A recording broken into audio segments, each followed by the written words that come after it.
ലൈംഗികാതിക്രമ കേസിൽ നടൻ സിദ്ദിഖിനെതിരായ കുറ്റപത്രം തയ്യാറായി. യുവനടി ഹോട്ടലിൽ എത്തിയ ദൃശ്യങ്ങളും സാക്ഷിമൊഴികളും ഉണ്ടെന്ന് കുറ്റപത്രത്തിൽ പറയുന്നു. പീഡിപ്പിക്കപ്പെട്ട ശേഷം യുവതി എറണാകുളത്ത് ചികിത്സ തേടിയതിനും തെളിവ് ലഭിച്ചു. ക്രൈംബ്രാഞ്ച് മേധാവിയുടെ അനുമതി ലഭിച്ചാൽ കുറ്റപത്രം കോടതിയിൽ സമർപ്പിക്കും. സാജിദ് അജ്മൽ തിരുവനന്തപുരത്ത് നിന്ന് വിവരങ്ങൾ പങ്കുവയ്ക്കും. സാജിദ്, എന്തൊക്കെ കാര്യങ്ങളാണ് കുറ്റപത്രത്തിൽ പറയുന്നത്? എപ്പോഴായിരിക്കും കുറ്റപത്രം കോടതിയിൽ സമർപ്പിക്കുക? സ്നേഹ, നടൻ സിദ്ദീഖ് യുവതിയെ പീഡിപ്പിച്ചു എന്നുള്ളതായിരുന്നു അന്വേഷണത്തിന്റെ ഭാഗമായി വന്നിരുന്നത്. ക്രൈംബ്രാഞ്ചിന്റെ പ്രത്യേക അന്വേഷണ സംഘമാണ് കേസ് അന്വേഷിച്ചിരുന്നത്.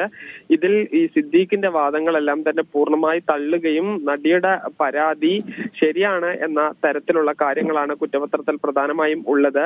ഇത് തിരുവനന്തപുരത്ത് നഗരത്തിലെ മസ്കറ്റ് ഹോട്ടലിലേക്ക് 2016 യുവതിയെ വിളിച്ചു വരുത്തി പീഡിപ്പിച്ചു എന്നുള്ളതാണ് കേസ്. ഇത് യുവതി എത്തുന്നതിന്റെ ദൃശ്യങ്ങൾ അടക്കം അതോടൊപ്പം തന്നെ സാക്ഷിമൊഴികളും ലഭിച്ചിട്ടുണ്ട്. അതോടൊപ്പം തന്നെ ഈ ലൈംഗിക പീഡനത്തിന് ശേഷം ഈ യുവതി എറണാകുളത്തെ ഡോക്ടറെ കാണുകയും ചില ആരോഗ്യ പ്രശ്നങ്ങൾ ഉണ്ടായതിന്റെ ചില തെളിവുകളും ഹാജരാക്കിയിട്ടുണ്ട്. ഈ രീതിയിൽ സമഗ്രമായ ഒരു കുറ്റപത്രമാണ് തയ്യാറാക്കിയിരിക്കുന്നത്. തിരുവനന്തപുരം CJM കോടതിയിൽ ആണ് ഈ കുറ്റപത്രം സമർപ്പിക്കേണ്ടത്. അതിന് ഈ ക്രൈംബ്രാഞ്ച് മേധാവിയുടെ അനുമതി ലഭിച്ചാൽ ഉടൻ കുറ്റപത്രം സമർപ്പിക്കും.